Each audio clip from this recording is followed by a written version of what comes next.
Hello students, welcome to Vidyan history classes. आम plus two second year रो भारत इतिहास रो वेद विषय रे किछि पढ़ी आमे आदि वैदिक युग विषय पढ़िले, वेद विषय पढ़िले, से राजनैतिक संगठन किपरि थिला, अर्थनैतिक व्यवस्था किपरि थिला, सामाजिक व्यवस्था किपरि थिला, से सब विषय हम सम्यक आलोचना करि दैछे।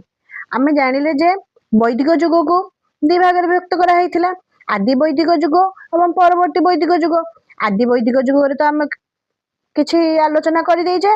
एबे चालो देखिबा परवर्ती वैदिक युग रे किभଳି सब सामाजिक, अर्थनैतिक किंबा राजनैतिक संगठन किभଳି सब थिला। सब एकाथर पढ़ीदेले भिडियोटी लंबा हो तुम मानक भी बोर लगे, से आम आपको हाफ हाफ करके पढ़ा, पार्ट पार्ट करके पढ़ा, जोटा कि तुम मानक बुझापी सुविधा हम। चलो देखा आम परवर्ती वैदिक युग।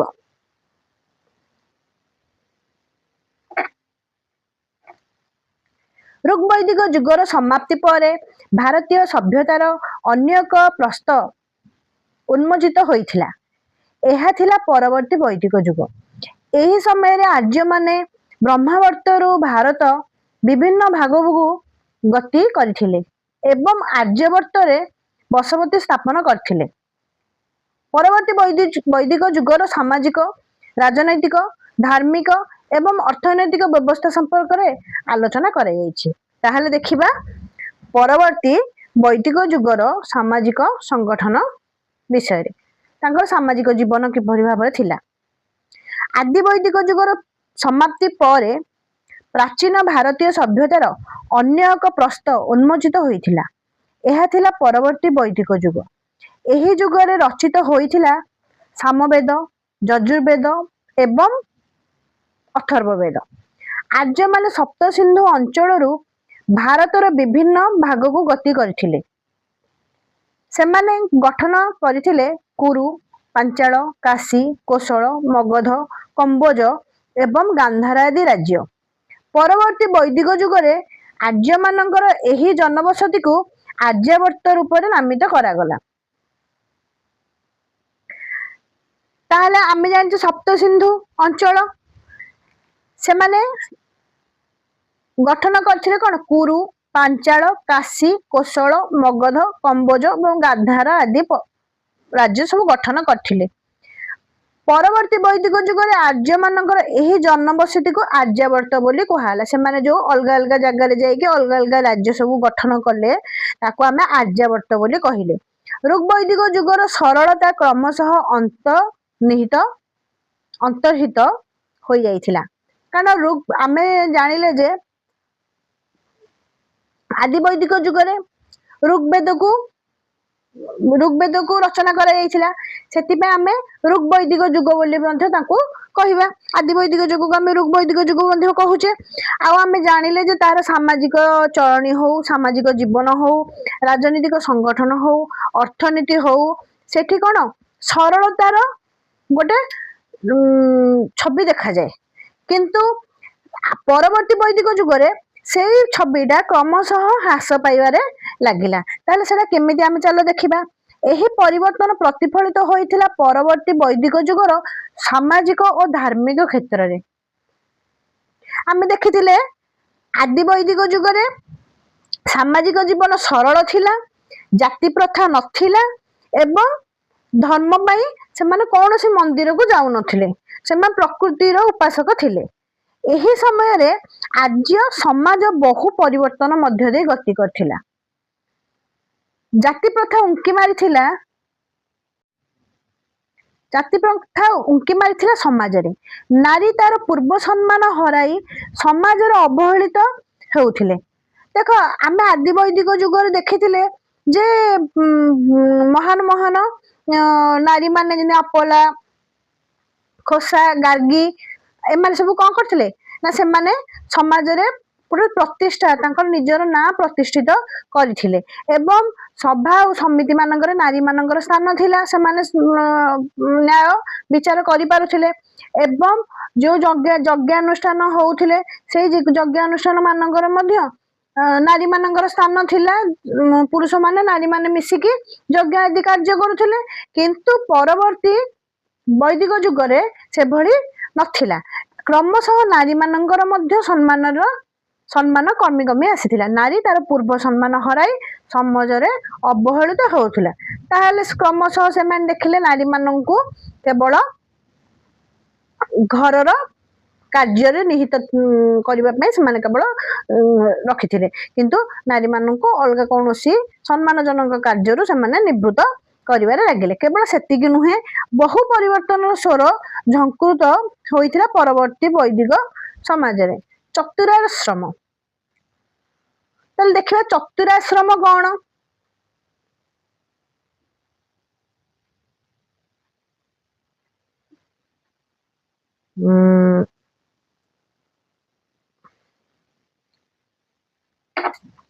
ପରବର୍ତ୍ତୀ ବୈଦିକ ଯୁଗର ଆର୍ଯ୍ୟମାନେ ବର୍ଣ୍ଣାଶ୍ରମ ବ୍ୟବସ୍ଥାର ପ୍ରଚଳନ କରିଥିଲେ। ଦେଖ, ମୁଁ କହିଥିଲି ଆଦି ବୈଦିକ ଯୁଗରେ କୌଣସି ଜାତି ନଥିଲା, ଜାତିର ଭେଦଭାବ ନଥିଲା। ତାହେଲେ ଦେଖିବା ପରବର୍ତ୍ତୀ ବୈଦିକ ଯୁଗର ସେସବୁ ବିଷୟରେ। ସମଗ୍ର ଜୀବନକୁ ସେମାନେ 4 ଗୋଟି ଆଶ୍ରମ ବା ଅବସ୍ଥାରେ ବିଭକ୍ତ କରିଥିଲେ। ତାହେଲେ ଆମର ଯୋଉ ଜୀବନ ଶୈଳୀ ଥିଲା ସେମାନଙ୍କୁ ସେମାନେ 4ଟି ଭାଗରେ ବିଭକ୍ତ କରିଥିଲେ। କଣ କଣ ସେଗୁଡିକ? ନା ବ୍ରହ୍ମଚର୍ଯ୍ୟ, ଗ୍ରାହସ୍ଥ୍ୟ, ବାନପ୍ରସ୍ଥ, ସନ୍ନ୍ୟାସ। ବ୍ରହ୍ମଚର୍ଯ୍ୟ ଅବସ୍ଥାରେ ଛାତ୍ରମାନେ ଗୁରୁକୁଳରେ ରହି ଅଧ୍ୟୟନ ସହିତ ବ୍ରହ୍ମଚର୍ଯ୍ୟ ପାଳନ, କୃଷି, କାଷ୍ଠ ଆନୟନ, ଗୋପାଳନ ଆଦି କର୍ମ କରୁଥିଲେ।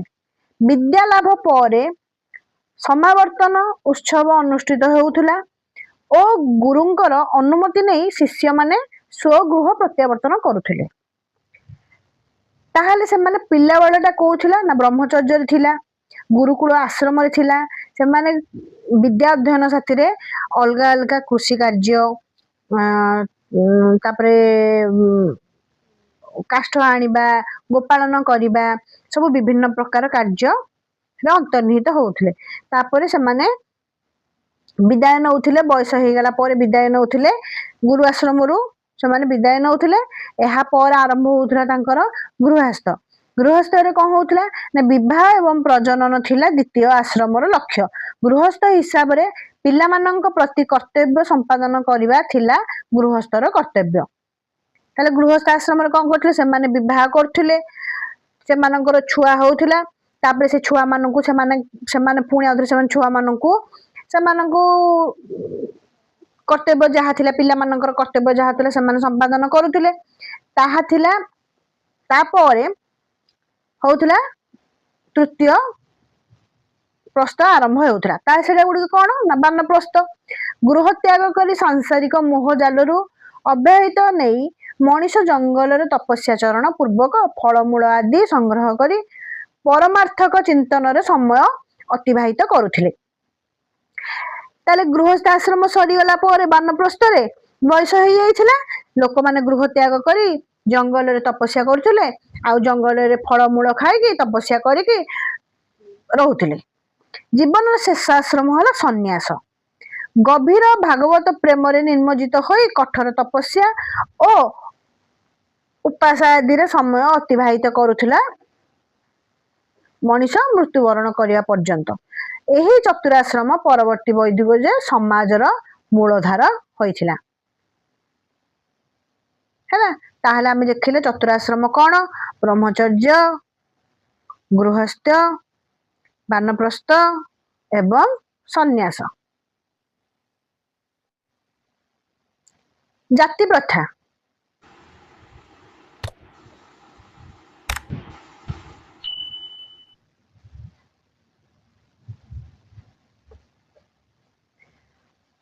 ଋଗ୍ବୈଦିକ ଯୁଗରେ କୌଣସି ଜାତି ପ୍ରଥା ନଥିଲା, ମାତ୍ର ପରବର୍ତ୍ତୀ ବୈଦିକ ଯୁଗରେ ଏହା ଅତି ଜଟିଳ ଆକାର ଧାରଣ କରିଥିଲା।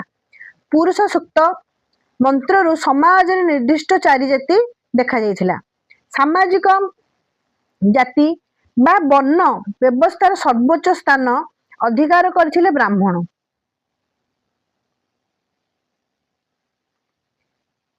ବେଦ ଅଧ୍ୟୟନ, ଦାନ, ଯଜ୍ଞାଦି ଅନୁଷ୍ଠାନ, ରାଜାଙ୍କ ଅଭିଷେକ ଆଦି ଥିଲା ସେମାନଙ୍କର କର୍ମ गुड़िक मध्य अन्यतम। ब्राह्मण मानक परे समाज द्वितीय जाति रूपे परिगणित हेउथिला क्षत्रिय। राज्य जय, युद्ध, राज्य रक्षा, राज्य प्रजा पालन आदि क्षत्रिय मानकर कर्म मध्य अंतर्भुक्त थिला। निज बाहुबल से माने राज्य विस्तार करुथिले। क्षत्रिय मानक परे समाज रे वैश्य जातिर प्राधान्य रहुथिला। वैश्य माने कृषि, गोपालन, वाणिज्य, व्यवसाय कर्म संपादन करुथिले।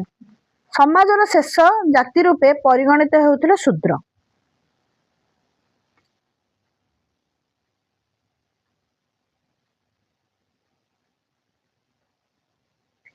उपरोक्त तीनोटी जातिर नानाविध सेवारे शूद्र माने निजको नियोजित करुथिले।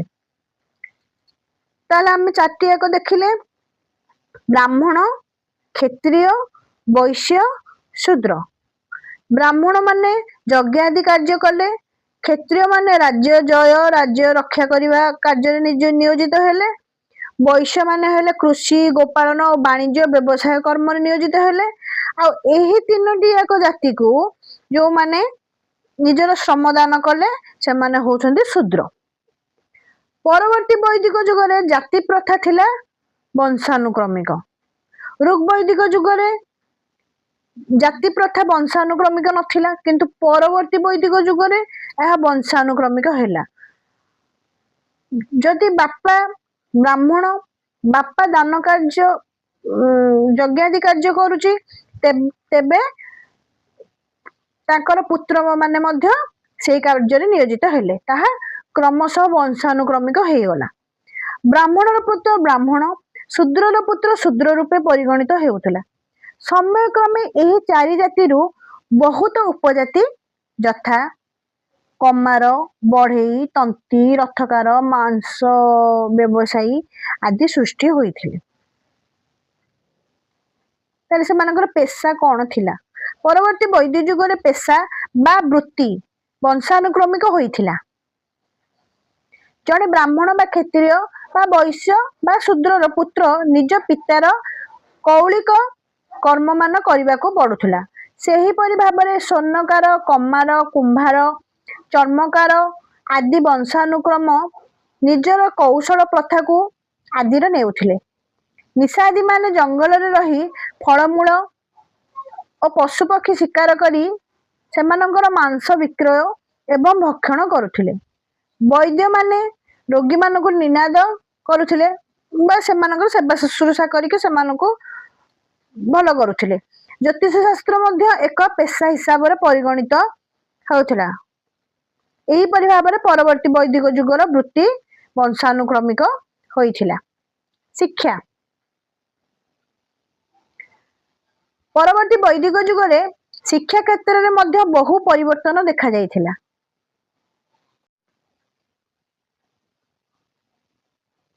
वेद अध्ययन सहित उपनिषद, व्याकरण, दर्शन, छंद, गणित आदि शास्त्र संपर्क में मध्य शिष्य मानक शिक्षा प्रदान करा जाउथिला। उपनयन परे विद्यारंभ पाई गुरुकुल आश्रम रे शिष्य मानक छाड़ी दिया जाउथिला। सेमाने शास्त्र रे ज्ञान लाभ करने सहित वैषयिक शिक्षा, गोपालन, कृषि कर्म, द्रव्य निर्माण, औषध प्रस्तुति आदि विषय रे शिक्षा लाभ करुथिले। सेमाने निज शिक्षकों को गुरु दक्षिणा प्रदान करुथिले। साधारणतः संस्कृत भाषा रे शिक्षादान करा जाउथिला। छात्र माने विनयी, मेधावी और आचरणशील हेबा पई शिक्षक माने चेष्टा करुथिले। समाज रे शिक्षार आदर रहिथिला।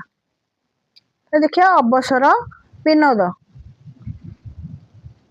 अवसर विनोदन से माने कौन करथिले? परवर्ती वैदिक जुगरे मध्य संगीत, वाद्य, रथ दौड़ी प्रतियोगिता, पशा खेल आदि द्वारा लोक माने अवसर विनोदन करुथिले। वीणा काथिन वीणा वादन करुथुबा बेले शैलस लोक मानकर मनोरंजन करुथुला। वीणा वादक, बंशी वादक और बाजा वादक तथा शंख शंखावादक आदि लोक मानकर अवसर विनोदन कराई थिबा बेले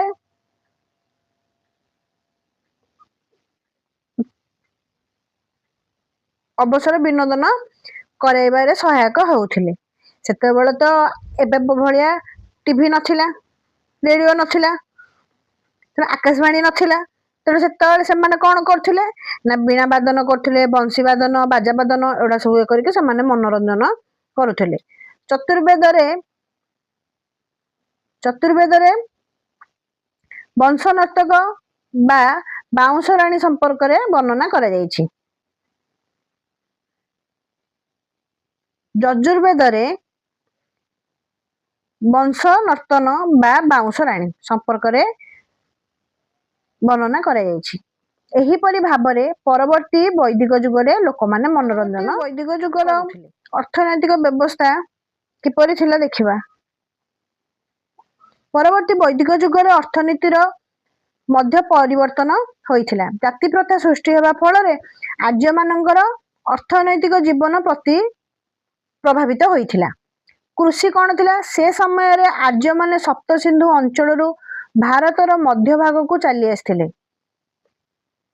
ଜନସଂଖ୍ୟା ବୃଦ୍ଧି ହେତୁ ସେମାନେ ବହୁ ଜମିରେ ଧାନ, ଗହମ, ଯଅ ଓ ତୈଳବୀଜ ଆଦି ବହୁ ପରିମାଣରେ ଚାଷ କଲେ।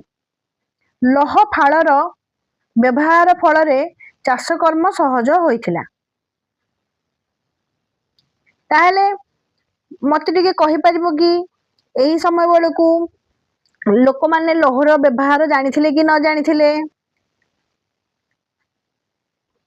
କମେଣ୍ଟ କରିକି ନିଶ୍ଚିତ କହିବ। ତାହେଲେ ଦେଖିବା ଶିଳ୍ପ। ଜାତି ପ୍ରଥା ଯୋଗୁଁ ସମାଜରେ ନୂତନ ଉପଜାତି ସୃଷ୍ଟି ହୋଇଥିଲା। ତାହେଲେ ସେମାନଙ୍କ ମଧ୍ୟରେ କଣ? ତନ୍ତୀ, ସ୍ୱର୍ଣ୍ଣକାର, ବାରିକ, ଧୋବା, ତୀର ନିର୍ମାତା, ମାଂସ ବିକ୍ରୟକାରୀ, ଚର୍ମକାର, କୁମ୍ଭାର, ବଣିକ ଆଦି ଅନ୍ୟତମ। ତାହେଲେ ଜାତି ପରେ ମାନେ ଉପଜାତି ତିଆରି ହେଇଗଲା। ଯେଉଁମାନେ ଯୋଉ କର୍ମରେ ନିୟୋଜିତ ହେଇକି ରହିଲେ ସେମାନେ ସେଇ କ୍ଷେତ୍ରରେ ରହିଲେ। ସେ ସମୟରେ ବସ୍ତ୍ର, ଲୌହ ଦ୍ରବ୍ୟ, ବିଭିନ୍ନ ଅଳଙ୍କାର, ଜୋତା, ଅସ୍ତ୍ରଶସ୍ତ୍ର ଆଦି ବହୁ ପରିମାଣରେ ନିର୍ମିତ ହେବାକୁ ଲାଗିଲା। ବିନିମୟ ବ୍ୟବସ୍ଥା। ପରବର୍ତ୍ତୀ ବୈଦିକ ଯୁଗରେ ନିଷ୍କ ବ୍ୟତୀତ ଶତମାନ, କୃଷ୍ଣାଳ ନାମକ ମୁଦ୍ରା ପ୍ରଚଳିତ ହେବାକୁ ଲାଗିଲା। ସେ ସମୟରେ ଆର୍ଯ୍ୟମାନେ ସମୁଦ୍ର ସହିତ ବିଶେଷ ଭାବରେ ପରିଚିତ ହେବାର ସୂଚନା ମିଳିଥିଲା। ଗଣ ଏବଂ ଶ୍ରେଷ୍ଠର ବର୍ଣ୍ଣନାରୁ ସେ ସମୟରେ ବାଣିଜ୍ୟ ବ୍ୟବସାୟ ପାଇଁ ନିଗମ ସୃଷ୍ଟି ହୋଇଥିଲା। ସେ ସମୟରେ ନିଗମ ସୃଷ୍ଟି ହୋଇଥିଲା। ବହିର୍ଦେଶ ସହିତ ବାଣିଜ୍ୟ ଏହି ସମୟରେ ହେଉଥିବାର ଅନୁମାନ କରାଯାଉଥିଲା। ପରିବହନ। ପରବର୍ତ୍ତୀ ବୈଦିକ ଯୁଗରେ ପରିବହନ ବ୍ୟବସ୍ଥାର ଉନ୍ନତି ଘଟିଥିଲା। ଗଧ, ଘୋଡ଼ା ବ୍ୟତୀତ ରଥ, ବିପଥ ତଥା ହସ୍ତିନୀକୁ ମଧ୍ୟ ପରିବହନ କାର୍ଯ୍ୟରେ ବିନିଯୋଗ କରାଯାଉଥିଲା। ନଦୀ ପଥରେ ନାବ ଓ ସମୁଦ୍ର ପଥରେ ଜାହାଜ ବାଣିଜ୍ୟ କାରବାର ପାଇଁ ଉଦ୍ଦିଷ୍ଟ ଥିଲା। ଉପରୋକ୍ତ ବର୍ଣ୍ଣନାରୁ ଜଣାଯାଏ ଯେ ପରବର୍ତ୍ତୀ ବୈଦିକ ଯୁଗରେ ଅର୍ଥନୈତିକ କ୍ଷେତ୍ରରେ ଦ୍ରୁତ ପ୍ରଗତି ଘଟିଥିଲା। କୃଷି କାର୍ଯ୍ୟ ଏବଂ ପଶୁପାଳନର ଚାହିଦା ବଢ଼ିଥିଲା। ବାଣିଜ୍ୟ ଏବଂ ବ୍ୟବସାୟ ଆଦି ସମୟର ଅର୍ଥନୈତିକ ବ୍ୟବସ୍ଥାକୁ ତ୍ୱରାନ୍ୱିତ କରିଥିଲା। ଏହା ମଧ୍ୟ ପରବର୍ତ୍ତୀ ବୈଦିକ ଯୁଗର ସାମାଜିକ ଏବଂ ରାଜନୈତିକ ଜୀବନକୁ ପ୍ରଭାବିତ କରିଥିଲା। ବୈଶ୍ୟମାନେ ବାଣିଜ୍ୟ ବ୍ୟବସାୟ ଦ୍ୱାରା ରାଜନ୍ୟ ବର୍ଗର ନିକଟତର ହେଉଥିଲେ। ଏହା କ୍ଷତ୍ରିୟମାନଙ୍କ ପ୍ରଭାବ ବୃଦ୍ଧି କରିବା ଦିଗରେ ସହାୟକ ହୋଇଥିଲା। ବ୍ରାହ୍ମଣମାନଙ୍କର ପ୍ରତିପତ୍ତି ହ୍ରାସ ପାଇବାକୁ ଲାଗିଲା। ଏହା ପ୍ରକାରାନ୍ତରେ ଧାର୍ମିକ ଜୀବନକୁ ମଧ୍ୟ ପ୍ରଭାବିତ କରୁଥିଲା। ତାହେଲେ ଭିଡ଼ିଓଟି ଯଦି ଭଲ ଲାଗିଛି ତାହେଲେ ଲାଇକ୍, ସେୟାର ଆଉ ସବସ୍କ୍ରାଇବ କରିଦେବ। ଭିଡ଼ିଓଟିକି ଦେଖୁଛ କିନ୍ତୁ ସବସ୍କ୍ରାଇବ କରୁନ, ସେଥିପାଇଁ ଦୟାକରିକି ଟିକେ ସବସ୍କ୍ରାଇବ କରିଦେବ। ଆଉ ଯଦି ନୋଟ୍ସ ଦରକାର ହେଉଛି ତାହେଲେ ମୋତେ କମେଣ୍ଟ କରିକି କହିବ, ମୁଁ ନୋଟ୍ସ ପ୍ରୋଭାଇଡ଼ କରିଦେବି।